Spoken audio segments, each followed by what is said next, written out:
2022년 8월 경상남도 김해의 한 아파트 공사 현장. 굴착기가 들어와 땅을 파헤치고 있었습니다. 그 땅에는 돌이 하나 놓여 있었습니다. 동네 사람들이 오래전부터 그냥 커다란 바위라고만 불러온 길이 10m에 무게가 350톤쯤 되는 어마어마한 돌이었습니다. 350톤이면 대형 버스 20대를 한 줄로 세워놓은 무게입니다. 그 돌 옆으로는 85m에 이르는 돌바닥이 길게 깔려 있었고, 그 아래에는 아주 오랫동안 아무도 건드리지 않은 무덤이 있었습니다. 우리나라에서 가장 큰 고인돌이었습니다. 그런데 그 공사는 문화재 당국과 제대로 협의되지 않은 채 진행됐습니다. 뒤늦게 현장에 도착한 학자들이 본 것은 돌바닥이 뜯겨나가고 굴착기 자국만 남은 땅이었습니다.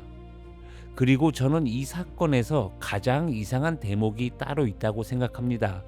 이런 일이 이 나라에서는 그렇게까지 드문 일이 아니라는 겁니다. 왜냐하면 이 땅에는 그 돌이 너무 많기 때문입니다. 안녕하세요, 지구사입니다. 오늘은 여러분 발밑에 있는 이야기를 한번 해보려고 합니다. 바로 고인돌입니다. 자, 이렇게 생각하시면 편합니다. 고인돌은 청동기 시대의 문을 연 인류 역사상 가장 오래 버틴 프랜차이즈였습니다. 본사가 어디인지 아직도 아무도 모르고 창업 비용은 살인적이고, 그런데도 이 좁은 한반도에서만 무려 1000년 가까이 영업을 계속했습니다. 그리고 이 프랜차이즈의 가맹점 수가 좀 심각합니다. 오늘 저는 여러분께 세 가지를 여쭤보려고 합니다. 첫째, 대체 몇 개나 있는가? 둘째, 그 돌을 도대체 어떻게 옮겼는가? 그리고 셋째, 이게 오늘의 진짜 질문인데요. 왜 하필 여기인가? 자, 먼저 숫자부터 보겠습니다. 고인돌은 큰 돌로 만든 무덤입니다. 받침돌 위에 넓적한 덮개돌을 얹은 그 익숙한 모양이요. 이 무덤은 우리나라에만 있는 게 아니라 유럽에도, 인도에도, 중동에도, 인도네시아에도 있습니다. 전 세계에 6만에서 7만 개쯤 있다고들 이야기하는데요. 사실 이 숫자는 딱 잘라 말하기가 어렵습니다. 전 세계 고인돌을 한자리에 모아놓고 세어본 사람은 지금까지 아무도 없기 때문입니다.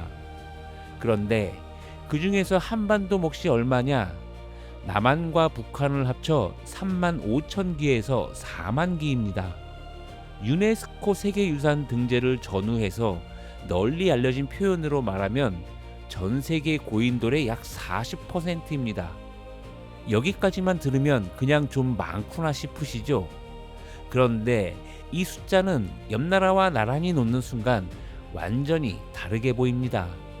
연구자들이 집계한 것으로는 바다 건너 일본 규슈 지역이 600여 기, 고인돌이 들어온 통로로 자주 지목되는 중국 동북 지역이 750여 기입니다.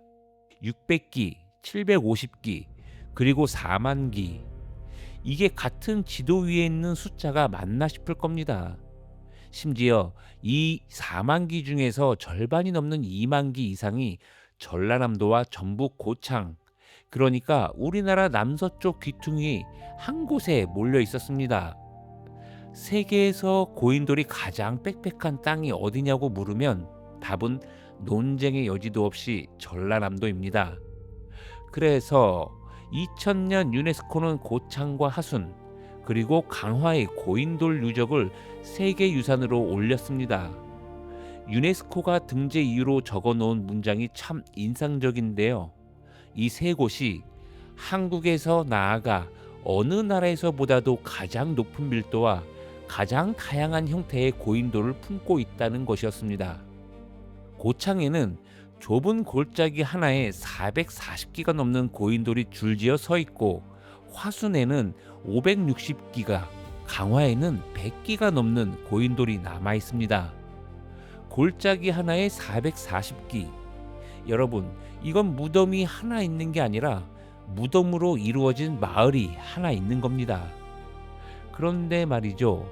이 숫자보다 훨씬 더 이상한 게 하나 더 있습니다. 바로 시간입니다. 우리는 보통 이렇게 생각합니다. 유럽에서 시작된 거석 문화가 아시아를 거쳐 한반도까지 흘러 들어왔겠지. 그런데 연대를 맞춰보면 이 그림이 잘 맞지 않습니다. 서유럽에서 가장 오래된 고인돌은 지금으로부터 약 7,000년 전, 그러니까 기원전 4,000년 무렵까지 올라갑니다. 그럼 한반도는요? 방사성 탄소 연대라는 유물에 남은 탄소를 재서 나이를 알아내는 방법으로 측정해 보면 기원전 1200년쯤부터 기원전 200년쯤까지 약 1000년입니다. 유네스코 세계유산인 화순 대신리 유적은 더 좁혀서 기원전 770년에서 기원전 550년 사이라는 결과가 나왔습니다. 정리하면 이렇습니다. 한반도의 고인돌은 유럽보다 적어도 1500년, 멀게는 3000년 이상 늦게 시작됐습니다. 유행이 한참 지나고 나서 시작해서 원조보다 몇십 배 많이 만든 겁니다. 그러니 유럽에서 건너온 유행이라는 설명은 그대로 갖다 붙이기 어렵습니다. 실제로 학계에서는 북쪽에서 왔다는 설, 남쪽 바닷길로 왔다는 설, 그리고 이 땅에서 저절로 생겨났다는 자생설이 오래 겨뤄왔고 아직 결론은 나지 않았습니다. 중국 랴오뚱 쪽에서 더 이른 연대가 보고되기도 하고 반대로 한반도의 탁자식 고인돌처럼 크고 반듯한 형태는 세계 어디에서도 똑같은 걸 찾기 어렵기도 합니다. 다만 요즘은 이 땅에서 농사짓고 눌러 살던 사회가 커지는 과정에서 자연스럽게 생겨났다고 보는 쪽에 조금씩 무게가 실리고 있습니다. 개인적으로 저는 이 대목이 참 좋습니다. 어디서 배워온 게 아니라 여기 사람들이 여기 있는 재료로 해낸 일일 수 있다는 뜻이니까요. 그럼 두 번째 질문입니다. 그 돌을 대체 어떻게 옮겼을까요? 다행히 이건 꽤 많이 밝혀져 있습니다. 고창 중림리에도 화순 대신리에도 실제 채석장이 남아있기 때문입니다. 청동기 시대 사람들은 산 비탈의 결을 따라 금이 가있는 바위를 찾아냈습니다. 그 틈에 나무 쐐기를 촘촘히 받고 물을 붓습니다. 나무가 물을 먹고 부풀면서 바위를 밀어냅니다. 며칠이 지나면 바위가 결을 따라 쩍 하고 떨어져 나옵니다. 화약도 쇠도 없이 나무와 물만으로 수십 톤짜리 판을 뜯어내는 겁니다. 그 다음이 진짜입니다. 통나무를 바닥에 굴림대처럼 깔고 칡이나 막껍질로 꼰 밧줄을 걸고 사람이 끕니다. 그럼 몇 명이나 필요할까요? 실제로 돌을 끌어보는 실험 고고학자 연구에 따르면 1톤짜리 돌을 1마일, 그러니까 1.6km 옮기는데 어른 16에서 20명이 필요합니다. 32톤짜리 돌 하나에는 200명이 붙어야 합니다. 200명이요. 청동기 시대 마을 하나에 사는 사람이 통째로 다 나와야 하는 숫자입니다. 자, 여기서 문제입니다. 그럼 화순에 있는 그 돌은 몇 명이 필요했을까요? 전라남도 화순 대신리 골짜기 끝에는 핑매 바위라고 불리는 고인돌이 있습니다. 길이가 7m가 넘고 무게는 200톤이 넘는 것으로 봅니다. 자료에 따라 200톤에서 280톤까지 추정치가 갈릴 만큼 세어보는 사람마다 입이 벌어지는 크기입니다. 32톤에 200명이었으니까 단순히 계산해도 1000명이 훌쩍 넘습니다. 청동기 시대의 마을 하나로는 절대 안 됩니다. 골짜기의 마을들이 전부 모여야 합니다. 그날을 한번 상상해 보겠습니다. 늦가을, 추수가 끝나 논밭에 할 일이 없어진 계절이었을 겁니다. 골짜기 아래 마을에서, 그 옆 마을에서, 고개 너머 마을에서 사람들이 걸어 올라옵니다. 산비탈에는 이미 떼어낸 돌들이 누워 있습니다. 통나무가 깔리고 밧줄이 깔리고 누군가 앞에서 소리를 냅니다. 어이! 그리고 천여 명의 발이 동시에 땅을 밟습니다. 돌은 처음에 꿈쩍도 하지 않습니다. 밧줄이 팽팽해지고 통나무가 삐걱대고 누군가의 손바닥이 까지고 그러다 아주 조금, 정말 아주 조금 돌이 밀립니다.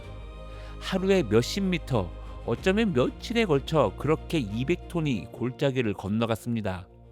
그리고 그 돌 아래 눕는 사람은 딱 한 명이었습니다. 여기서부터가 오늘의 진짜 질문입니다. 왜 하필 여기였을까요? 정직하게 말씀드리겠습니다. 학계가 딱 떨어지는 대답을 내놓은 적은 아직 없습니다. 다만 설득력 있는 후보가 셋 있습니다. 첫째, 재료입니다. 한반도는 화강암과 편마암이 유난히 흔한 땅입니다. 게다가 낮은 산과 구릉이 많아서 결을 따라 판판하게 갈라진 바위가 마을 뒷산에 널려 있었습니다. 돌을 구하러 멀리 갈 필요가 없었던 겁니다. 둘째, 사람입니다. 청동기 시대의 벼농사가 자리를 잡으면서 사람들이 한 곳에 오래 눌러 살기 시작했습니다. 한 곳에 오래 살면 조상의 무덤이 그 자리에 쌓입니다. 그리고 이 유행이 무려 1000년을 갔습니다. 1000년이면 한 마을이 한 세대에 하나씩만 만들어도 수십 기가 쌓입니다. 셋째는 조금 김이 빠지지만 반드시 말씀드려야 하는 이유입니다. 우리가 유별나게 열심히 세웠기 때문입니다. 우리나라는 개발에 앞서 전국을 훑는 조사를 촘촘히 해왔고, 그래서 논둑에 굴러다니는 돌 하나까지 번호를 붙여 집계했습니다. 세계의 다른 나라들은 그렇게까지 세지 않았습니다. 그러니까 40%라는 숫자에는 진짜 밀도와 함께 우리가 비춘 조명의 밝기도 얼마간 섞여 있습니다. 물론 그렇다고 4만기가 어디로 사라지는 건 아닙니다만 숫자를 다룰 때는 이 정도 겸손함은 필요하다고 봅니다. 그런데 여러분, 반전이 하나 더 있습니다. 우리는 고인돌을 아득한 옛날 이야기로만 생각하죠.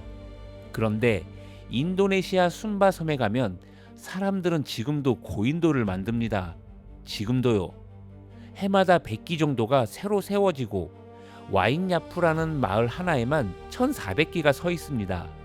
그곳에서 고인돌은 유적이 아니라 가족의 무덤입니다. 고인돌은 끝난 문화가 아니라 우리 쪽에서만 끝난 문화였던 겁니다. 그리고 마지막 반전, 우리는 이 거대한 돌을 보면 자연히 왕이나 족장을 떠올립니다. 그런데 막상 발굴해보면 안에서 대단한 물건이 쏟아지는 경우는 생각보다 드뭅니다. 간돌검 한 자루, 화살촉 몇 개, 붉은 간톡이 한 점, 옥구슬 몇 알, 그게 전부인 경우가 많습니다. 한 연구에 따르면 간돌검이 나오는 무덤은 5 중 하나 정도이고 아무것도 나오지 않는 무덤도 아주 많습니다. 그래서 고인돌 사회를 두고도 해석이 갈립니다. 힘센 지배자가 등장한 증거라는 해석과 마을 사람들이 함께 쓰던 공동묘지에 가깝다는 해석이 아직도 겨루고 있습니다. 저는 이 애매함이 오히려 사실에 가깝지 않나 싶습니다. 4만기나 되는 무덤이 전부 왕의 것일 수는 없으니까요. 자, 이제 처음 이야기로 돌아가 보겠습니다. 4만기라는 숫자를 다시 한번 보겠습니다. 이건 돌 4만 개가 아닙니다. 장례식 4만 번입니다. 4만 번, 누군가가 죽었고 4만 번, 마을이 모였고 4만 번, 사람들이 밧줄을 잡았습니다. 그 사이에 오간 손바닥과 어깨를 다 합치면 수백만 명입니다. 우리 조상들은 문자를 남기지 않았습니다. 왕의 이름도 나라 이름도 남기지 않았습니다. 대신 이 사람들은 돌을 남겼습니다. 무슨 말을 하고 싶었는지 우리는 정확히 알지 못합니다. 다만 한 가지는 분명합니다. 1000명이 며칠 동안 200톤을 끌어야 할 만큼 누군가를 그 자리에 남겨두고 싶었다는 것. 그리고 지금 그 돌들은 어디에 있을까요? 아파트 단지 화단에, 논둑 귀퉁이에, 도로 옆 표지판 아래에 있습니다. 밭을 갈다 걸리적거려서 밀어놓은 것도 있고 이름표조차 못 붙인 것도 많습니다. 어쩌면 여러분이 오늘 지나쳐온 그 흔한 돌덩이가 3,000년 전 온 마을이 며칠 동안 끌어당긴 그 돌일지도 모릅니다. 오늘 저는 고인돌을 1,000년 버틴 프랜차이즈라고 불렀습니다. 그런데 이야기를 다 하고 나니 그 표현을 거두고 싶어집니다. 이건 가맹점 4만 개가 아니라 4만 통의 편지에 가깝습니다. 글자를 몰랐던 사람들이 자기가 아는 가장 무거운 방식으로 눌러 쓴 편지요. 우리는 그 편지를 아직 다 읽지 못했습니다. 읽기도 전에 굴착기가 먼저 도착한 편지도 있습니다. 그러니 다음에 어디선가 널쩍한 돌 하나가 어색하게 놓여 있는 걸 보시거든 잠깐만 서서 봐주시면 좋겠습니다. 이름표도 없고 안내판도 없고 무덤인조차 모르는 채로 거기 있을 겁니다. 그래도 그 돌은 누군가 3,000년 전에 온 마을을 데리고 와서 며칠에 걸쳐 그 자리에 놓아둔 것일 테니까요. 세상에서 가장 무서운 편지 앞에 잠깐만 서 있어 주시면 됩니다. 그거면 3,000년 전에 그 마을은 오늘 하루치의 대답을 받은 셈입니다. 아주 늦게 도착한 대답이지만 도착하기는 한 겁니다. 오늘의 이야기는 여기까지입니다. 역사 속에서 다시 만나겠습니다. 감사합니다.